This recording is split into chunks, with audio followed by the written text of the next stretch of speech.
पदम पदम प्रतीति विग्रह वाक्यम वक्तव्यम न तु पदम पदम इति विग्रह वाक्यम।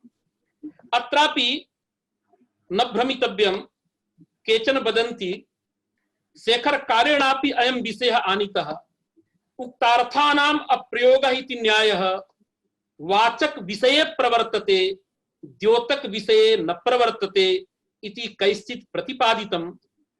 प्रकृते तु द्विर्वचनं द्योतकं प्रति शब्दः अपि द्योतकः उभयो द्योतकत्वात् द्योतक विषये उक्तार्थानाम् अप्रयोगः इति न्यायः न प्रवर्तते।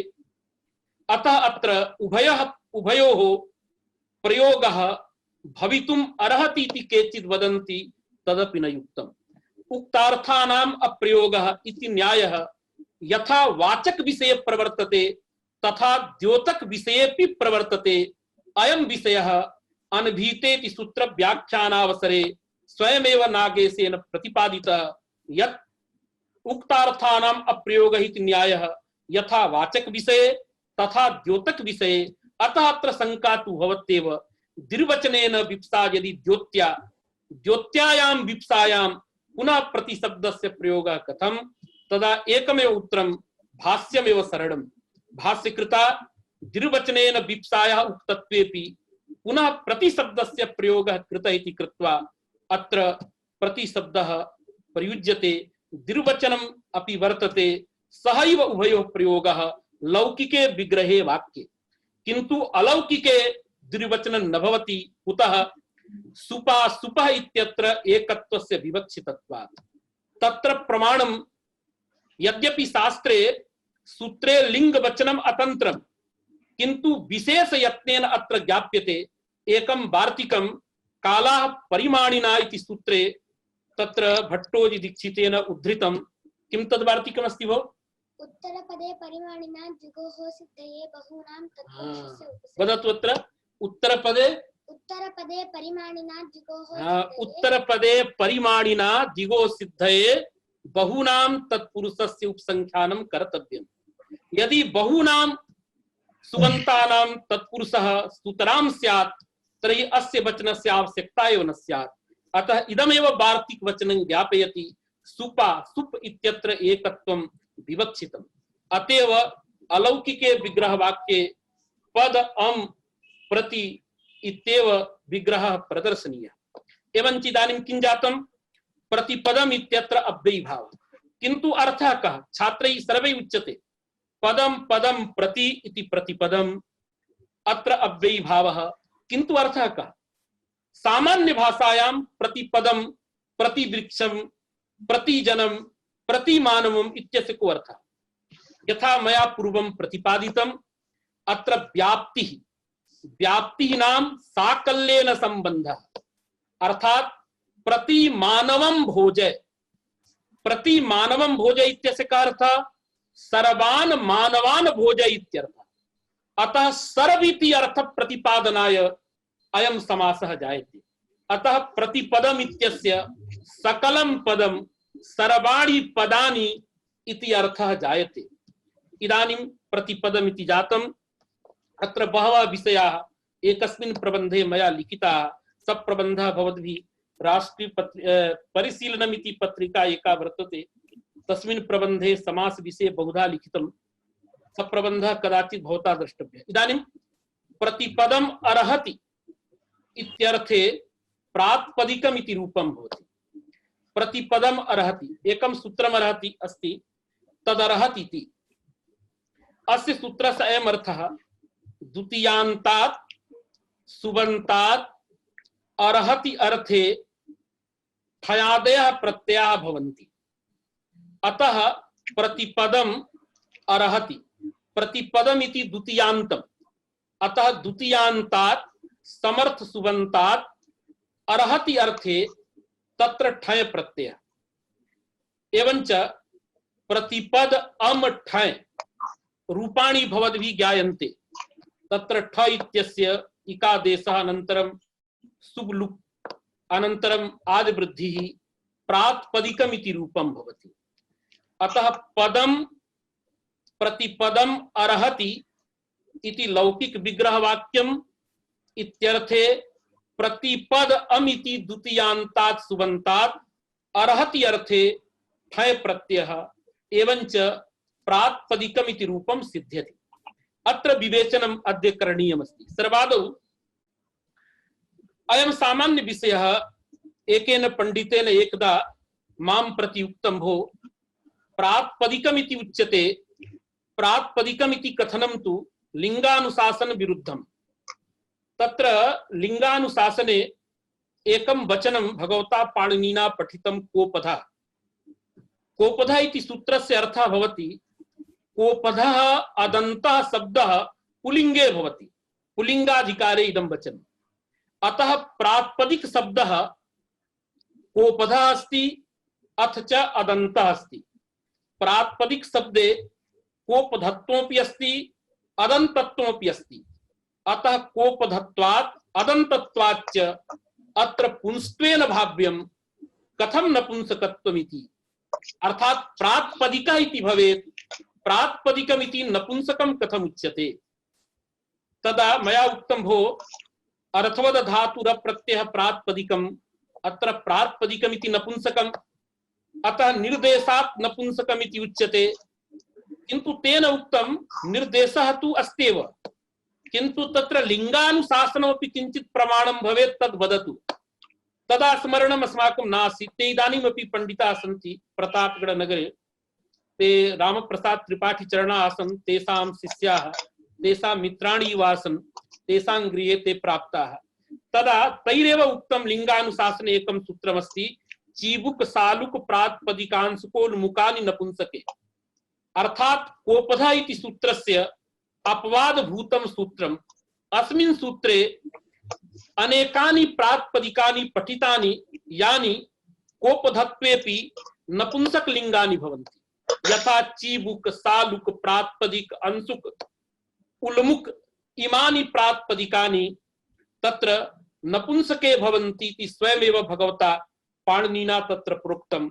अतः प्रातिपदिकः इति न भवति, प्रातिपदिकमिति नपुंसकमेव भवति। इदं सूत्रं भवद्भिरपि तदा स्मर्तव्यम्। पूर्वं सूत्रमस्ति कोपधः, अनेन पुंस्त्वं विधीयते। एतस्य उदाहरणं तु अस्तवकः कलकः इति। पुनः तदपवादभूतं सूत्रं तत्रैव पठितं, चीबुक सालुक प्रातिपदिकांशुकोन्मुखानि नपुंसके। अतः अनेन सूत्रेण प्रातिपदिकस्य नपुंसकत्वमस्ति इति कृत्वा प्रतिपदम् अर्हति इति प्रातिपदिकं नपुंसकत्वेन व्यवहारः अस्माभिः क्रियते, तथैव सर्वत्र दृश्यते। अथ च निर्देशः अपि मानं, बहुधा प्रयोगः अपि प्रमाणम्। अतः यद्यपि लिंगम शिष्यं लोकाश्रयत्वात् इति भगवता भाष्यकृता प्रोक्तम्, किन्तु सर्वत्र लिंगानुशासनस्य तिरस्कारः एव करणीयः इति न। यदि किंचित गमकं नास्ति तत्र कोशः अपि प्रमाणं भवति, लिंगानुशासनमपि प्रमाणं भवति। अयं विषयः सभापति शर्मोपाध्यायेन महता समारंभेण प्रतिपादितः वर्तते। स्त्री प्रत्यय प्रकरणस्य आदौ एकं पत्रं तेषां निबद्धं वर्तते, शोधपत्रं। तत् शोधपत्रं भवता अवश्यं पठनीयम्। अतः लिंगानुशासनस्य सर्वथा औचित्यं नास्ति कि न। यत्र किमपि गमकं नास्ति अथवा यत्र विरोधः नास्ति तत्र लिंगानुशासनस्यापि प्रामाण्यम् अस्माभिः वक्तव्यमेव। अनन्तरम् इदानीम् एकः विषयः सावधानेन चेतसा, सावधानेन मनसा भवद्भिः इदानीं श्रोतव्यम्। किमस्ति? प्रतिपदम् अर्हति इत्यर्थे प्रातिपदिक शब्दस्य निष्पत्तिः साधनम् अस्माभिः अन्यैश्च प्रदर्श्यते, किन्तु प्रातिपदिक शब्दस्य व्युत्पत्ति कथं प्रदर्श्यते? यथा वृद्धिरादैत् इति सूत्रं संज्ञा सूत्रं वर्तते, शक्तिग्राहकम् इदं सूत्रम्। इदं सूत्रम् अस्मान् बोधयति आदैच रूपे अर्थे वृद्धिपदं शक्तम्, अर्थात वृद्धिपदस्य शक्तिः आ औ ऐ इति त्रिषु वर्णेषु वर्तते। अर्थात अस्मिन् व्याकरण शास्त्रे अस्याम अष्टाध्याय्यां क्वचित् वृद्धि पदम आगच्छति तदा वृद्धि पदेन आदैचः बोधव्याः इति पाणिनि वदति। अतः वृद्धि पदस्य का व्युत्पत्तिः का धातु का प्रत्यय इति चिंता अस्माभिः न क्रियते। यतो हि वृद्धि शब्दः रूढः समुदाय शक्त्या व्याकरण शास्त्रे आदैच रूपम अर्थम बोधयति। एवमेव टी संज्ञा घु संज्ञा भ संज्ञा तत्र व्युत्पत्तिः अस्माभिः न क्रियते न भवता श्रूयते। साक्षादेव टी पदेन तत्र महदित्यत्र अत इत्यस्य बोधः तत्र भ इति पदेन प्रकृतेर बोधः अजादिषु प्रत्ययेषु परतः तत्र व्युत्पत्तिः न भवति। तथैव अर्थवद धातुर प्रत्ययः प्रातिपदिकं कृतद्धित समासाश्च इति सूत्रद्वयं प्रातिपदिक संज्ञा विधायकं वरिवृत्यते अष्टाध्याय्यां। तत्र प्रातिपदिक पदेन कस्य ग्रहणम् इत्यत्र अस्माभिः चिंता एव न करणीया। यतो हि धातु भिन्नं प्रत्यय भिन्नं प्रत्यांत तदादि भिन्नं अर्थवत् शब्द स्वरूपम प्रातिपदिक पद सख्यम प्रातिपदिक पद ग्राह्यम इति स्वयमेव भगवान पाणिनि बोधयति।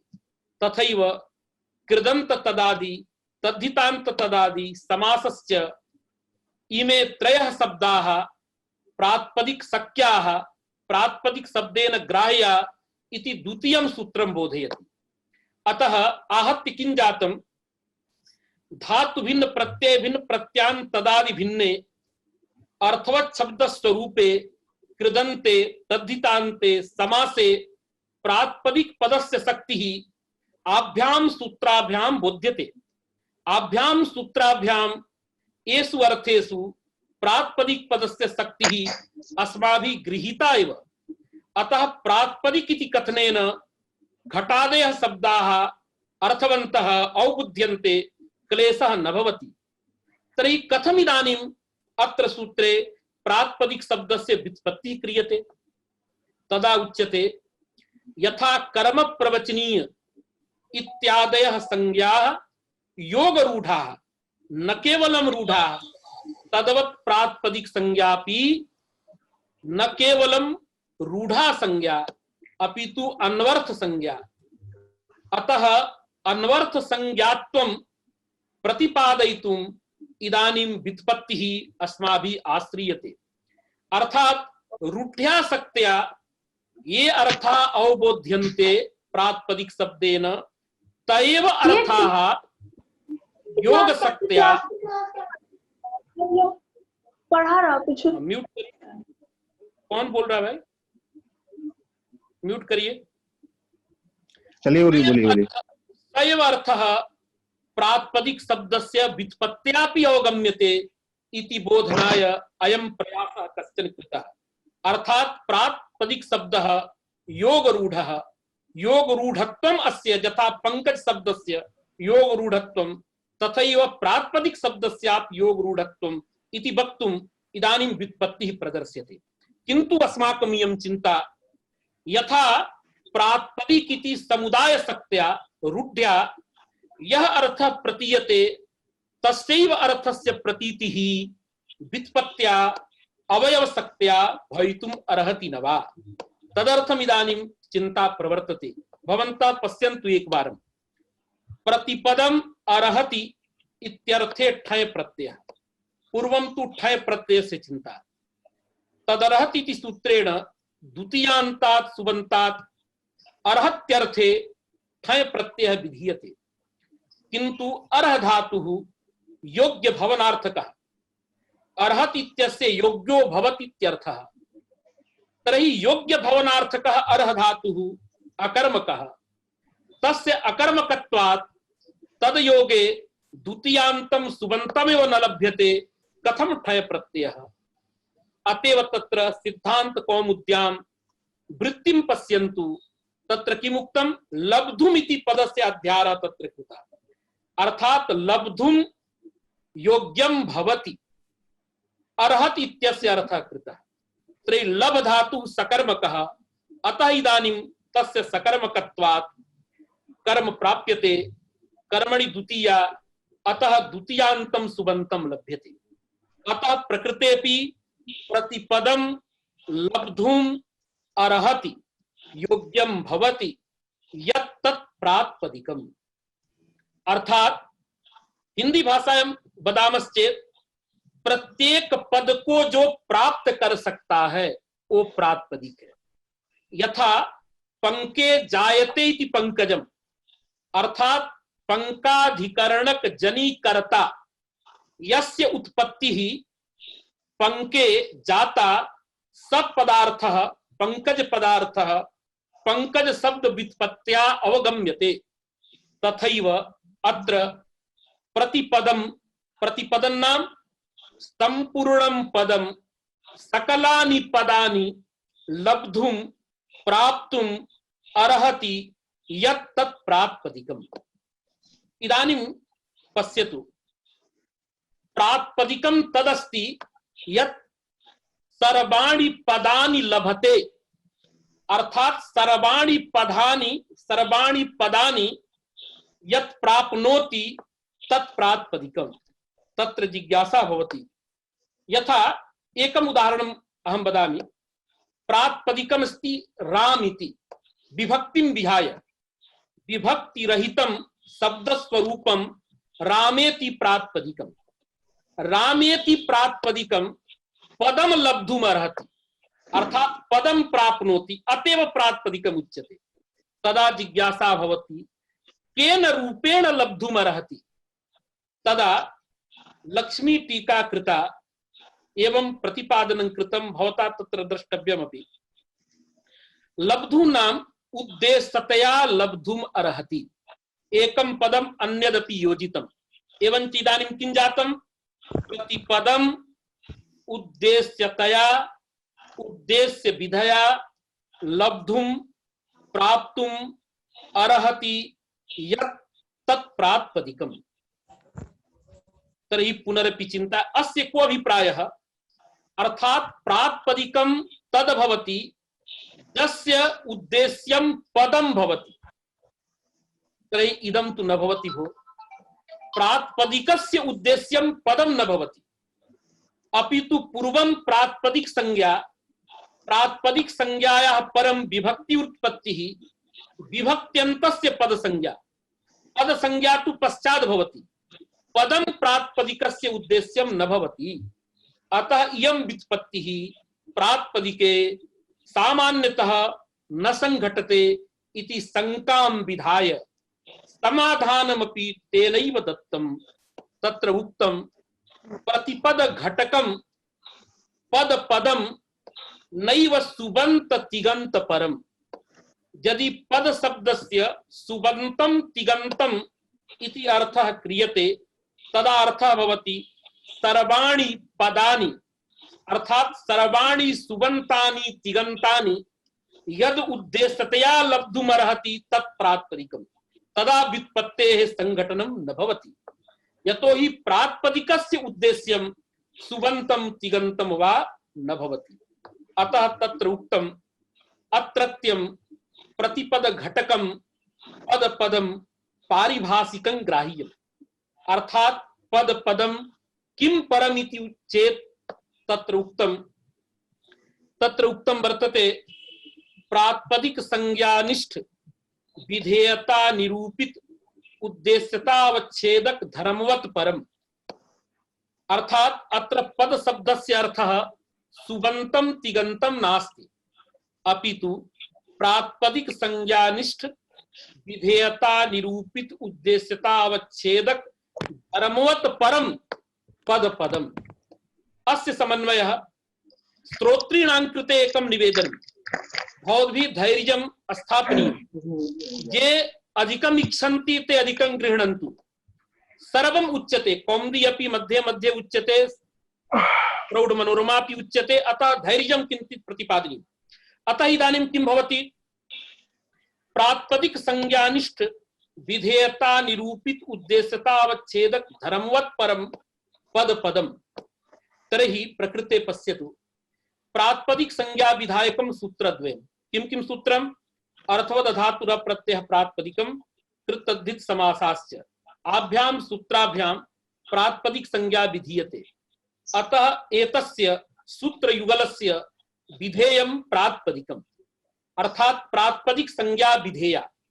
अतः विधेयता प्रातिपदिक संज्ञायां तिष्ठति। सूत्रद्वयस्य उद्देश्यं किम? पूर्व सूत्रस्य उद्देश्यं धातु भिन्नं प्रत्यय भिन्नं प्रत्यांतदादि भिन्नं अर्थवत् शब्द स्वरूपम उद्देश्यं। द्वितीयस्य सूत्रस्य उद्देश्यं कृदंत शब्द स्वरूपम तद्धितांत शब्द स्वरूपम समास शब्द स्वरूपम समासस्य। अर्थात चत्वारि अत्र उद्देश्यानि सन्ति, विधेयञ्च एकं प्रातिपदिकम्। अतः चतुर्षु उद्देश्यता तिष्ठति। विधेयता प्रातिपदिक संज्ञायाम्, उद्देश्यता विधेयता निरूपिता भवति, विधेयता च उद्देश्यता निरूपिता भवति। प्रकृते प्रातिपदिक संज्ञा या वर्तते तन्निष्ठा या विधेयता तादृश विधेयता निरूपिता उद्देश्यता चतुर्षु वर्तते। कुत्र कुत्र धातु भिन्न प्रत्यय भिन्न प्रत्यांतदादि भिन्नार्थवत् शब्द स्वरूपे, पुनः कृदन्ते कृदन्त तदादौ तद्धितान्त तदादौ समासे च। उद्देश्यतावच्छेदकाः चत्वारः धर्माः भवन्ति। के धर्माः? तत्र धातु भिन्न प्रत्यय भिन्न प्रत्यांतदादि भिन्नार्थवत्वं, पुनः कृदंत तदादित्वं तद्धितांत तदादित्वं समासत्वं च। एते चत्वारः धर्माः उद्देश्यतावच्छेदकाः सन्ति। अर्थात प्रातिपदिक संज्ञानिष्ठ विधेयता निरूपित उद्देश्यतावच्छेदकाः ये चत्वारः धर्माः तादृश धर्मवन्तः ये सन्ति त एव अत्र पद शब्देन ग्राह्याः। अर्थात तादृश धर्मवन्तः के तदा एवं आयाति धातु भिन्न प्रत्यय भिन्न प्रत्यांतदादि भिन्नम अर्थवत् शब्द स्वरूपम कृदंत तदादि तदितांत तदादि समासश्च इमे तादृश धर्मवन्तः भवन्ति। अतः इमे एव शब्दाः प्रतिपद शब्द घटकेन पद शब्देन ग्राह्याः सन्ति। एवंच प्रतिपदम इत्यस्य अर्थः भवति प्रतिपदम सर्वं पदम सकलं पदम सकलानि पदानि कानि च तानि पदानि नैव सुबन्तानि नैव तिगन्तानि अपितु तानि धातु भिन्न प्रत्यय भिन्न प्रत्यांतदादि भिन्न शब्द स्वरूपम अर्थवत् शब्द स्वरूपम। एक बारं पुनरपि वदामि। धातु भिन्नं प्रत्यय भिन्नं प्रत्यांतदादि भिन्नं अर्थवत् शब्द स्वरूपम कृदंत तदादि तद्धितांत तदादि समासः। इमे शब्दाः प्रतिपद घटक पद शब्देन ग्राह्याः। एवंच प्रतिपदम उद्देश्यतया लब्धुम अर्हति इत्यस्य अर्थः भवति प्रतिपदम अर्थात सकलम पदम किम किम धातु भिन्नम प्रत्यय भिन्नम प्रत्यांतदादि भिन्नम अर्थवत् शब्द स्वरूपम एकम कृदंतम द्वितीयम तद्धितांतम तृतीयम समासम चतुर्थम एतत् चतुष्टयम उद्देश्यतया उद्देश्य विधया यल्लब्धुम अर्हति तत्प्रातिपदिकम्। इदानीम् इयं व्युत्पत्ति घटते कुत इति चेत् प्रातिपदिकस्य इमानि चत्वारि उद्देश्यानि भवन्ति। पूर्व सूत्रे धातु भिन्नं प्रत्यय भिन्नं प्रत्यांतदादि भिन्नं अर्थवत् शब्द स्वरूपम उद्देश्यम। द्वितीय सूत्रे त्रयम् उद्देश्यम किं किं कृदंत शब्द स्वरूपम तद्धितांत शब्द स्वरूपम समासस्य। एवंच धातु भिन्नं प्रत्यय भिन्नं प्रत्यांतदादि भिन्नं अर्थवत् शब्द स्वरूपम कृदंतम तद्धितांतम समासंच यद उद्देश्यतया लब्धुम अर्हति तदेव प्रातिपदिकं भवति। अर्थात प्रातिपदिकं तत् यस्य उद्देश्यं धातु भिन्नं प्रत्यय भिन्नं प्रत्यांतदादि भिन्नं अर्थवत् शब्द स्वरूपं भवति, कृदंत शब्दः भवति, तद्धितांत शब्दः भवति, समासश्च भवति, तदेव तत्त्वं प्रातिपदिक तत्त्वम्। अतः इयं व्युत्पत्तिः अत्र घटते एवं प्रकारेण तत्र सभापति सर्वोपाध्यायेन अस्याः व्युत्पत्तेः संगतिः प्रतिपादिता वर्तते। एवञ्च पदम् अर्हति इत्यर्थे तदर्हति इति सूत्रेण ठय प्रत्ययः भवति। अतः प्रातिपदिकम् इति शब्दस्य निष्पत्तिः कथञ्च अर्थसंगतिः इति मया प्रतिपादितम्। लेखः अपि ईमेल द्वारा भवतां कृते प्रेष्यते। यदि तत्र कश्चन सन्देहः, वस्तुतः सभापति सर्वोपाध्यायेन यः पक्षः उपस्थापितः तं पक्षम् अनुद्य कश्चन मयापि विचारः कृतः, किन्तु उच्यते चेत् तत्रैव महान् कालः गच्छति। अतः अग्रेपि वयं सरामः। इदानीं प्रातिपदिकमिति जातं। पुनः प्रातिपदिकस्य अर्थः, प्रातिपदिकार्थः अत्र षष्ठी तत्पुरुषः। अत्र प्रातिपदिकार्थः इत्यत्र षष्ठी तत्पुरुषः। अर्थः कः अत्रैव वर्ण्यते, यतोहि पुनः आवश्यकता आगच्छति अग्रे गत्वा। प्रातिपदिकस्य अर्थः अत्र प्रातिपदिक इति प्रकृतिः, ङस् इति प्रत्ययः, अग्रे अर्थ इति प्रातिपदिकम्। अत्र त्रीणि पदानि राजन्ते। अत्र षष्ठी तत्पुरुषः, षष्ठी इति सूत्रेण भवतां ज्ञानमस्ति। इदानीम् अत्र अर्थ शब्दस्य बहुधा व्युत्पत्तिः अस्माभिः शास्त्रेषु दृश्यते। एका व्युत्पत्तिः नैयायिकैः प्रदर्शिता पदार्थ पद निरूपणावसरे। पदस्य अर्थः पदार्थः, किन्नां पदार्थत्वम् इति विषये तत्र प्रतिपादितम्। तथैव अत्रापि प्रतिपादनं कार्यं, किन्तु सभापति सर्वोपाध्यायेन काचित् अन्यापि व्युत्पत्तिः प्रदर्शिता। तां व्युत्पत्तिं प्रदर्श्य पुनः नैयायिक सम्मतां प्रसिद्धां व्युत्पत्तिं प्रदर्शयामः।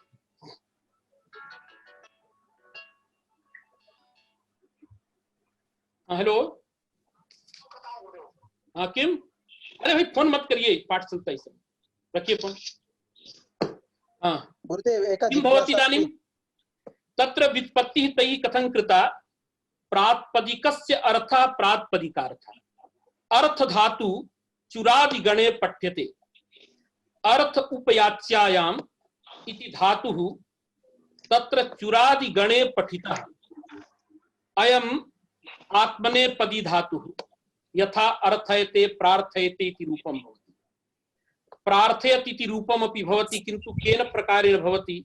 नाम धातु प्रकरणे तत्र तस्य प्रयोग विषये विचारः अस्ति। अत्र अर्थ धातु अस्ति। अर्थ धातु याचनार्थकः। यद्यपि अर्थ धातु याचनार्थकः, किन्तु धातूनाम् अनेकार्थत्वात् इति सिद्धान्तेन याचनार्थकोऽपि अर्थ धातुः अस्माभिः ज्ञानार्थकः अंगीक्रियते। प्रातिपदिकार्थः, पदार्थः, धात्वर्थः ईदृशेषु स्थलेषु। अतः अर्थ धातु इदानीं ज्ञानार्थकः। अर्थ्यते बुध्यते यः सः अर्थः इति व्युत्पत्त्या अकर्तरी चकारके संज्ञायाम् अर्थ धातोः कर्मणि घञ् प्रत्ययः। एवञ्च अर्थ घञ् इति जातम्। तत्र प्रकृतिभूतः यः अर्थ धातुः, तस्य अर्थ धातोः ज्ञानम् अर्थः, बोधः अर्थः। घञ् प्रत्ययः कर्मणि जातः, तर्हि कर्म प्रत्ययस्य ज्ञानार्थक धातु योगे विषयतावान अर्थः, विषयः अर्थः। एकः विषयः प्रसंगात् उच्यते भवतां कृते। यदा ज्ञानार्थकः धातुः, इच्छार्थकः धातुः अथवा यत्नार्थकः धातुः, इमे धातवः यदा भवन्ति तदा एभ्यः धातुभ्यः आगतानां कर्म प्रत्ययानां विषयः अर्थः भवति। यथा ज्ञातः, अत्र तप्रत्ययः कर्मणि, अतः ज्ञान विषयः, इष्टः इच्छा विषयः, कृतः कृति विषयः, एवं रूपेण अर्थः जायते। अतः प्रकृते भी अर्थ शब्दः कर्म साधन। कर्म साधन अर्थात कर्मणि यत्र घञ् प्रत्ययः। एवञ्च अर्थः इत्यस्य बोध विषयः इत्यर्थः। प्रातिपदिकस्य इत्यत्र षष्ठी, षष्ठ्याः जन्यत्वम् अर्थः, जन्यता अर्थः। एवञ्च प्रातिपदिकं, जन्यता, बोध विषयः, इमे त्रयः भवन्ति। तत्र प्रात्पदिकस्य जः अर्थः प्रात्पदिकम्, यतो हि प्रात्पदिक शब्देन प्रात्पदिकम् अवबुध्यते, अर्थात रामादि शब्दा। तत्र प्रात्पदिक पदार्थस्य षष्ठ्यर्थे जन्यतायां निरूपितत्व संबंधेन अन्वयो भवति।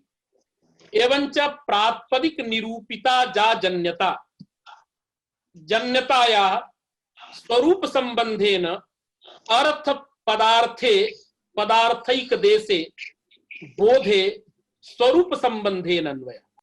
एवंच प्रात्पदिक निरूपित जन्यता विशिष्टः यः बोधः तद विषयः अर्थः प्रात्पदिकार्थः।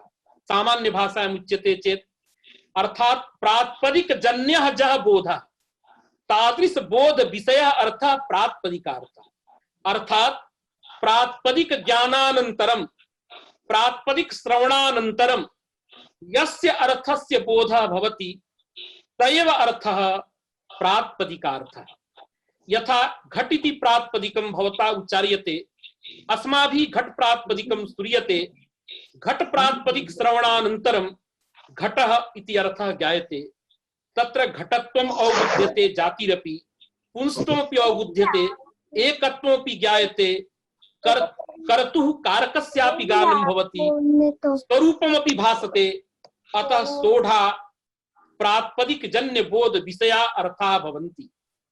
इमे षट् अर्थाः प्रात्पदिकार्थाः।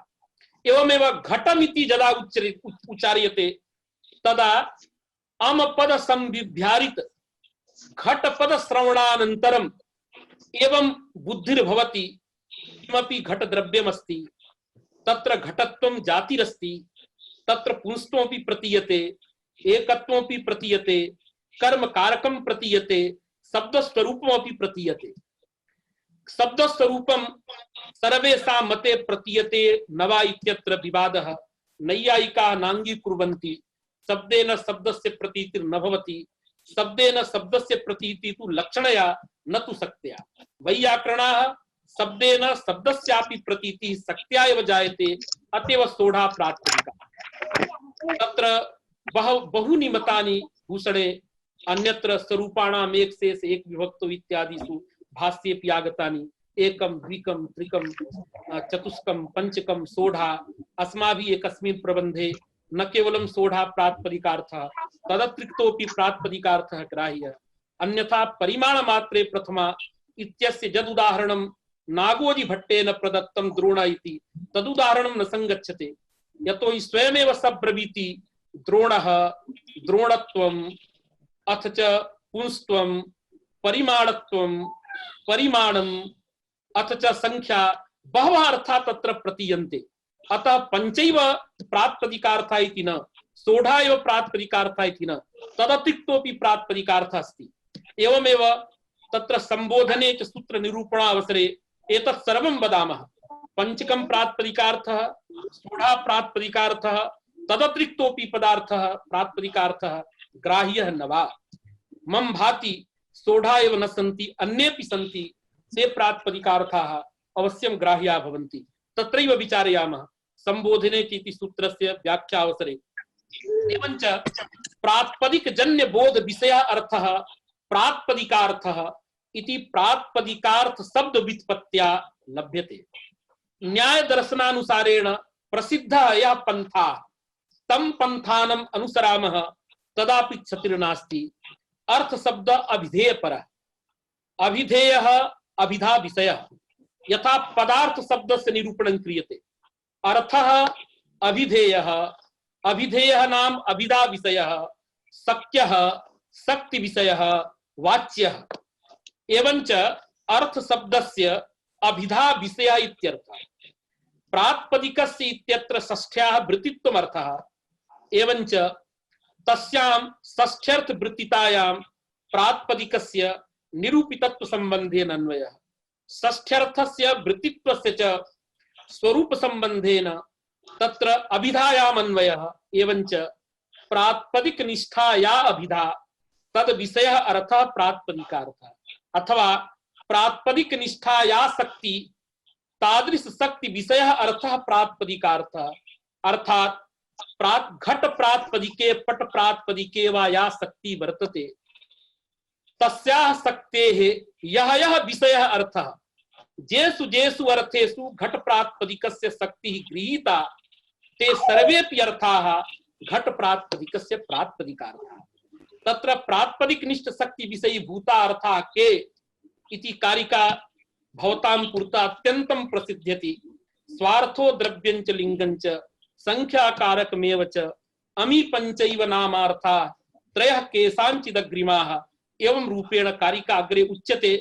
इदानीमपि प्रसंगात् अस्माभिः उच्यते। एवञ्च प्रातिपदिकस्य अर्थः प्रातिपदिकार्थः इति षष्ठी तत्पुरुषः। प्रातिपदिकार्थ इत्यस्य प्रातिपदिकनिष्ठ शक्ति विषयी भूतो अर्थः प्रातिपदिकार्थः अथवा प्रातिपदिकजन्य बोध विषयी भूतो अर्थः प्रातिपदिकार्थः। एवं रूपेण प्रातिपदिकार्थ शब्दस्य निष्पत्ति अर्थ वर्णनम भवता कर्तुं शक्यते। एवञ्च एतावत् पर्यन्तं वयम् आगताः। तत्र पदं पदं प्रति प्रतिपदम् इति अव्ययीभावः, प्रतिपदम् अर्हति प्रातिपदिकम् इति तद्धितान्तः, ठञ् प्रत्ययः, पुनश्च अत्र अग्रे प्रातिपदिकस्य अर्थः प्रातिपदिकार्थः इति तु तत्पुरुषः। अत्र मातृचरणाः सन्ति। माताजी माताजी माताजी न श्रूयते। अस्तु, प्रातिपदिकस्य अर्थः प्रातिपदिकार्थः। अग्रे पुनः प्रातिपदिकार्थस्य लिङ्गञ्च परिमाणञ्च वचनञ्चेति प्रातिपदिकार्थ लिंग परिमाण वचनानि। प्रातिपदिकार्थ लिंग परिमाण वचनानि अयं द्वंद्व समासः। अर्थात अत्र इतरेतर योग द्वंद्वः अतएव बहुवचनम्। परवल लिंगम द्वंद्व तत्पुरुषयो इति नियमेन तत्र नपुंसकत्वम्। यतो हि अन्ते वचन शब्दः वर्तते तस्य लिंगम नपुंसकत्वम् इति कृत्वा तत्र प्रातिपदिकार्थ लिंग परिमाण वचनानि। अत्र द्वंद्व समासः। पुनश्च प्रातिपदिकार्थ लिंग परिमाण वचनानि एव इति प्रातिपदिकार्थ लिंग परिमाण वचन मात्रं तस्मिन् प्रातिपदिकार्थ लिंग परिमाण वचन मात्रे अत्र समासः वक्तव्यः। अत्र किं भवति भवद्भिः ज्ञायते एव प्रायेण समासे विभाषाधिकारः वर्तते। अतः समास वृत्तिः प्रायेण विकल्पेन जायते। किंतु यत्र क्वचित यत्न विशेषः अथवा संदर्भ विशेषः तत्र तु नित्य समासः जायते। एवञ्च सर्वादौ समासः द्वेधा विभक्तुं शक्यते। समासः द्वेधा तः नित्यः अनित्यस्य। अनित्य समासः स भवति येषां पदे येषां पदानां समासः क्रियते तैः पदैरेव यदि विग्रहवाक्यं प्रदर्शयितुं शक्यते लौकिकं विग्रहवाक्यं प्रदर्श्यते लोके अर्थबोधनाय प्रयुज्यते तदा समासः अनित्य समासः। यथा राजपुरुषः अत्र षष्ठी सूत्रेण समासः। राजपुरुषः इति समस्तं पदम् अर्थबोधनाय लोके प्रयुज्यते। तथैव पदद्वय घटितः यः राजपुरुषः इति समासः तत्समास घटके द्वे पदे पृथक्कृत्य लोके अर्थबोधनाय प्रयुज्येते। यथा राज्ञः पुरुषः इति राजपुरुषः इत्यस्यापि लोके प्रयोगः। अस्य समस्तस्य राजपुरुषस्य इति पदस्य यद् लौकिकं विग्रहवाक्यं राज्ञः पुरुषः इति तस्यापि वाक्यस्य अर्थबोधाय लोके प्रयोगः भवति। अतः अयं समासः अनित्यः समासः। समासस्य नित्यत्वं कदा भवति तदा एव नित्यत्वं स्थितिद्वयम्। यदा समस्तस्य पदस्य लौकिकं विग्रहवाक्यं वक्तुमेव न शक्यते, यस्य लौकिक विग्रह एव भवितुं नार्हति तथा विधा समासः अस्माभिः किमुच्यते नित्य समासः स अविग्रह इति उच्यते।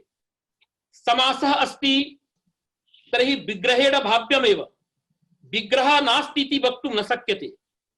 किन्तु यह विग्रह आवश्यकः तावन् मात्रम् इष्यते।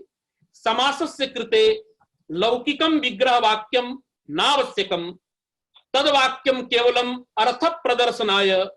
समासस्य प्रवृत्तिस्तु अलौकिके विग्रह वाक्येव जायते। अतः अत्र अलौकिक विग्रह वाक्यं तु सर्वेषामेव भवति, अलौकिकं विग्रह वाक्यं नास्ति इति वक्तुं न शक्यते। अतः यथा कृष्ण सर्प इति नाम सर्प विशेषस्य, अत्र लौकिकं विग्रह वाक्यं वक्तुं न शक्यते अर्थभेदात्। कृष्ण सर्पः जाति विशेष सर्पः, अस्य यदि विग्रहम् उच्यते, विग्रह वाक्यम् उच्यते कृष्णश्चासौ सर्पः, तदा हिंदी भाषायां काला साप इति अवगम्यते। स अर्थः समस्तेन कृष्ण सर्प शब्देन नैव विवक्षितः।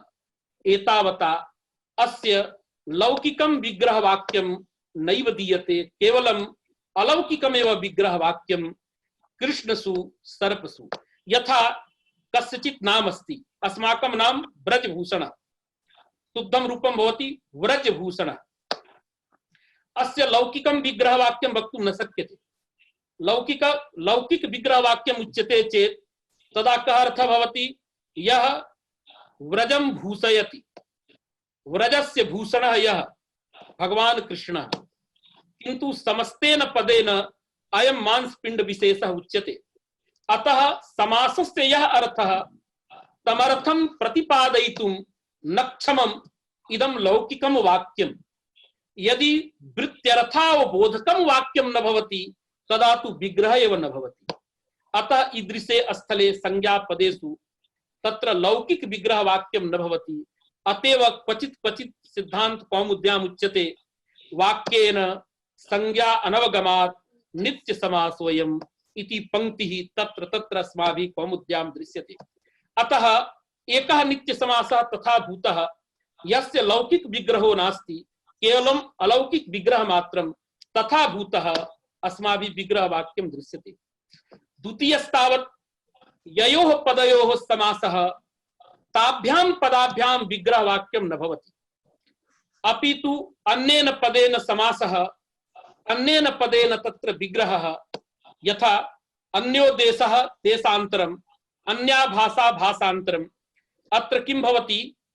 विग्रह वाक्ये अन्य इति पदम् आगतम्, समासे अंतर इति पदम् आगतम्। अतः जेन अंतर पदेन समासः भवति तद अंतर पदम् लौकिक विग्रह वाक्ये न प्रयुज्यते। अतएव ईदृशः समासोऽपि अस्माभिः नित्य समासः उच्यते।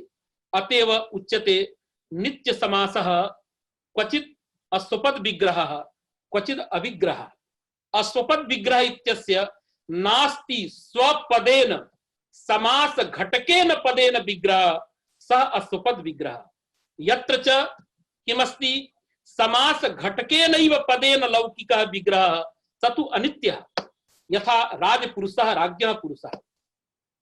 प्रकृते प्रातिपदिकार्थ लिंग परिमाण वचन मात्रे प्रथमा इति सूत्रे किमस्ति?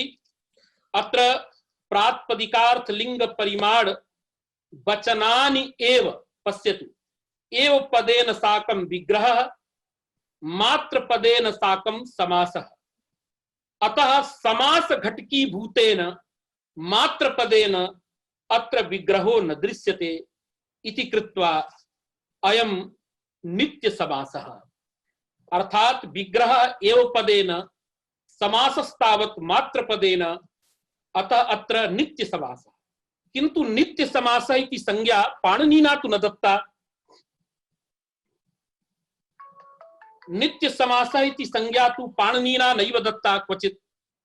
एवमेव बहूनि बहव्यः संज्ञाः समासे भवन्ति, तासां संज्ञानां निदर्शनं पाणिनिना नैव कृतं।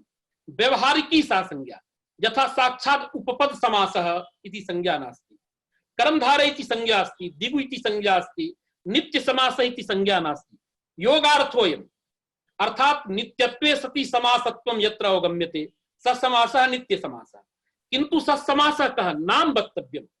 यथा केवल समासः अस्ति अथवा अव्ययी भावः तत्पुरुषः अथवा केन वचनेन अत्र समासः तदा उच्यते अयं तु तत्पुरुषः।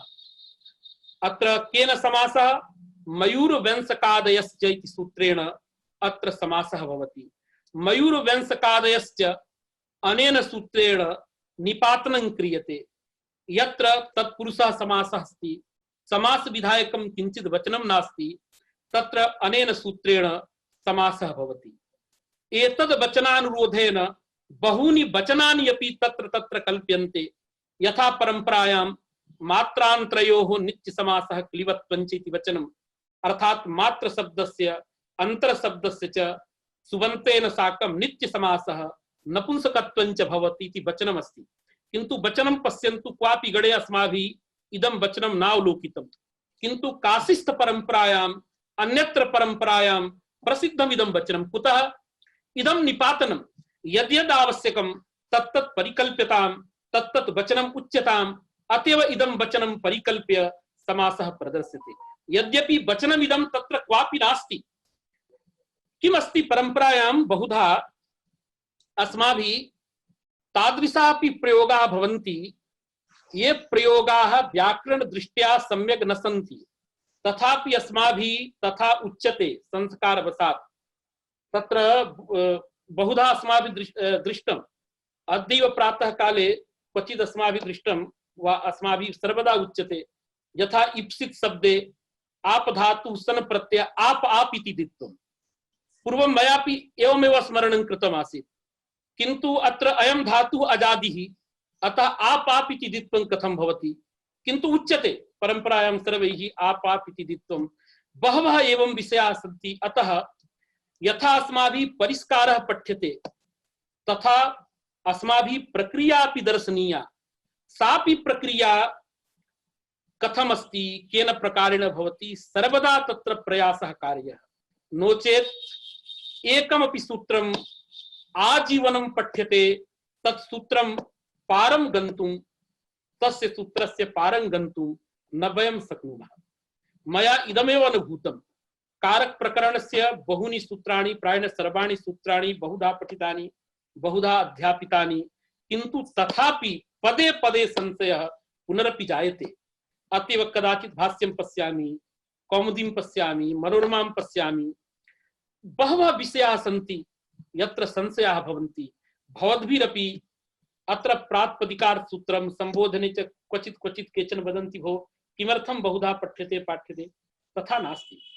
प्रक्रियासु प्रायेण संदेह निवृत्तिर्जायते किन्तु आर्थिकेषु प्रकरणेषु संदेहाः तत्र पदे पदे जायन्ते। नूतना संदेहाः आगच्छन्ति गच्छन्ति च।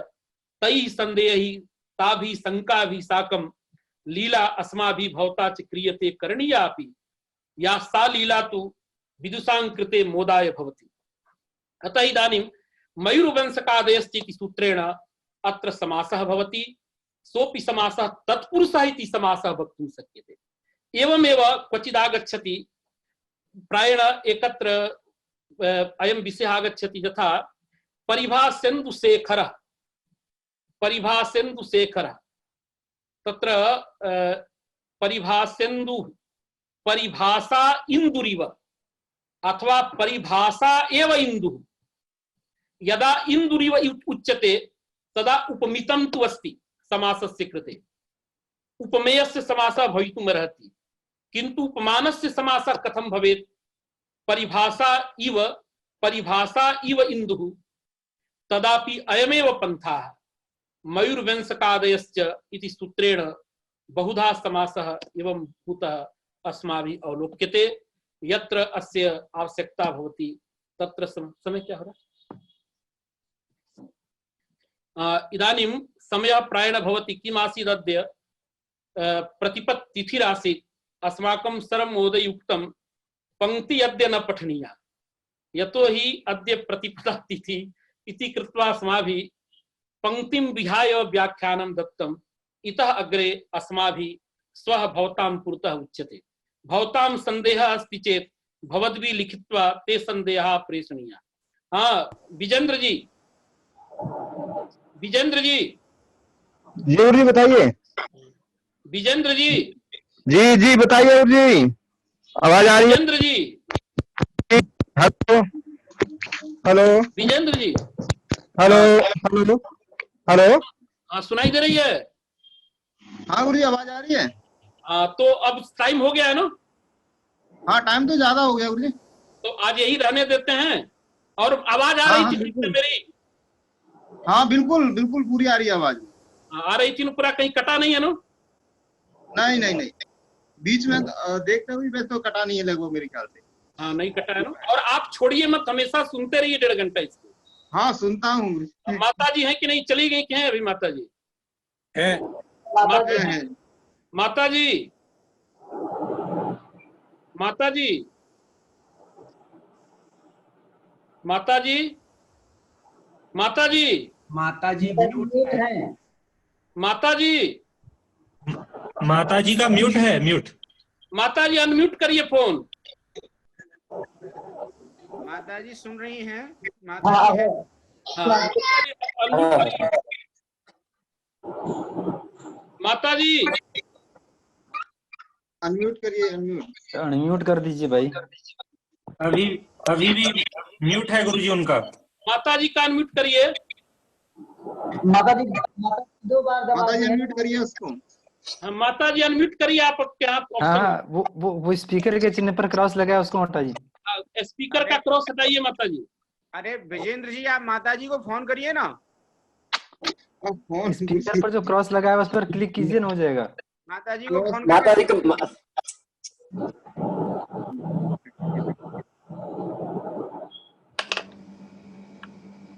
हेलो, माता जी अनम्यूट करें उसको। हाँ हो गया, हुआ था अभी। हाँ माता जी, हाँ हो गया हो गया हो गया माता जी, हो गया हो गया। हाँ माता जी, माता जी, ओझा जी माता जी को फोन करिए। आवाज नहीं जा रही गुरु जी उनके पास शायद। माता जी फिर बंद कर दिए। म्यूट हो जा रहा है। चलिए फिर ये अब चलिए यही रोकते हैं। सर्वेभ्यो नमो नमः। सुनते हुए और कौन कौन जुड़े एक बार परिचय दे दीजिए आज आप लोग थोड़ा सा। चलिए बाहर चलेंगे। प्रमोद कुमार लखनऊ था। हाँ भैया के श्री चरणों में सादर प्रणाम। मैं डॉक्टर अनिरुद्ध ओझा दिल्ली से। अरे प्रणाम प्रणाम प्रणाम प्रणाम प्रणाम। चलिए बहुत बहुत धन्यवाद। भैया को प्रणाम करते हैं, श्रीनाथ द्विवेदी हिमाचल से। अरे प्रणाम श्रीनाथ जी, प्रणाम प्रणाम। गुरुजी प्रणाम, उत्तराखंड देवप्रयाग से श्रीओम शर्मा। अरे प्रणाम। हाँ माता जी प्रणाम। जी जी माता जी आप म्यूट कर दे रही है, हटा दीजिए उसको स्पीकर से। ना ना म्यूट दिखा रहा है यहाँ पे। जी आप देखिए आपकी हाँ हो गया अनम्यूट। हो गया अनम्यूट, फिर म्यूट हो गया। माता जी फोन से बात कर रही हैं।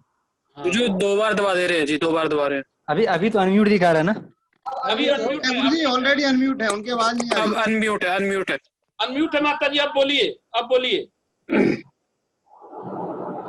हाँ माता जी आवाज आ रही है माता जी? है और वीडियो चल रहा है, दोनों सही है। बोलिए माता जी। आवाज नहीं आ रही गुरु जी उनकी? आ रही है माता जी। गुरुजी उनको हेडफोन खोलने पड़ेंगे जी, उनके हेडफोन में शायद माइक नहीं है। अच्छा माइक नहीं है। चलिए फिर माता जी से बात कर लूंगा। अब यहीं लिव करते हैं, छोड़ते हैं। गुरुजी प्रणाम। गुरुजी प्रणाम, मैं अश्विनी जयपुर से। जय हो जय हो जय हो। माता जी प्रणाम। माता जी प्रणाम प्रणाम माता जी। गुरुजी प्रणाम, मैं हिमाचल से निशी बाला। अरे निशी कैसे हो, ठीक हो? जी गुरुजी ठीक हूँ, आप कैसे हो? बढ़िया है ठीक है। प्रणाम माता जी। माता जी प्रणाम, मैं निशिकांत। माता जी हम योगराज हैं। माइक में गुरु जी कुछ दिक्कत लग रहा है मुझे। गुरुजी नमस्कार। हेलो गुरुजी नमस्कार। कुवैतः आनंदः। अच्छा आनंद जी प्रणाम प्रणाम। नमस्ते हाँ, अहमपि कुवेत्तः सर्वेभ्यो नमस्कारः। अरे प्रणामा प्रणामा प्रणामा प्रणामः। गुरुजी प्रणाम, हम चिकानाथ।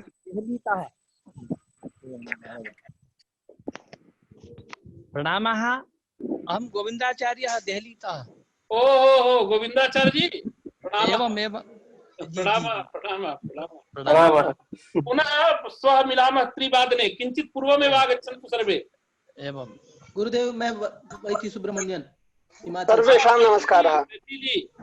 बैठी जी आपको देख लिया मैंने। वीडियो हटा देता हूँ, वीडियो हटा देता हूँ। प्रणाम सुखदेव भट्ट। प्रणाम गुरुदेव। प्रणाम प्रणाम। माता जी को प्रणाम। प्रणाम गुरुदेवः।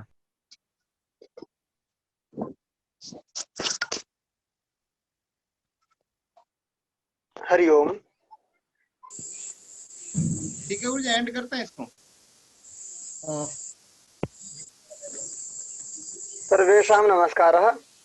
नमस्कार नमस्कार नमस्कारः।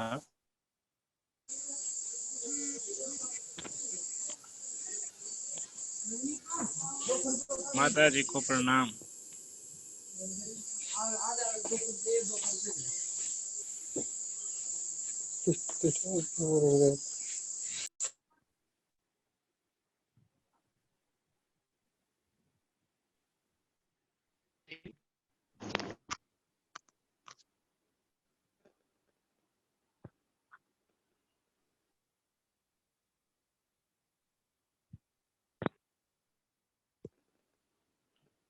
माता श्री को प्रणाम।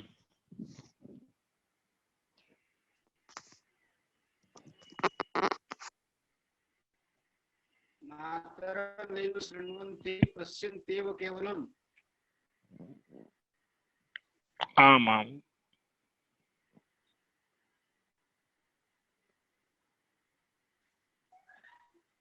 प्रणामः माता जी, परमेशः देहलीतः। मातरं न श्रूयते संभवतः। आमां गुरुजी प्रणामः। स्वस्ति मंगलम भूयात्। पूजा महोदया कुत्र गता?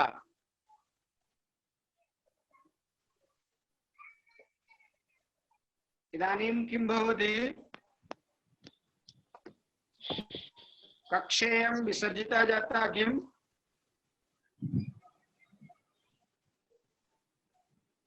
विजेंद्र जी,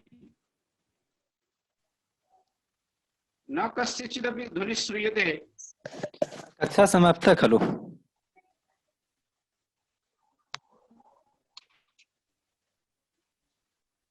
सर्वेषां नमो नमः।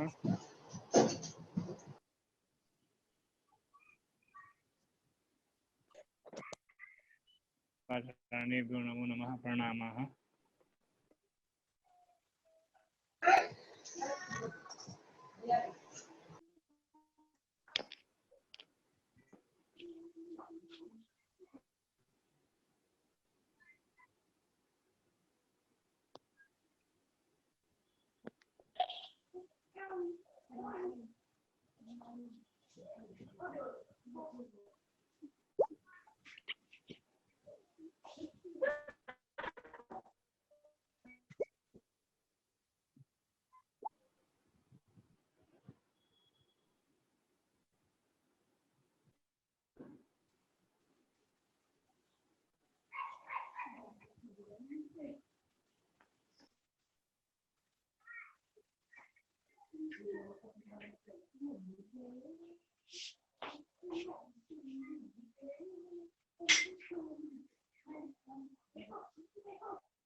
सर्वेषां नमो नमः।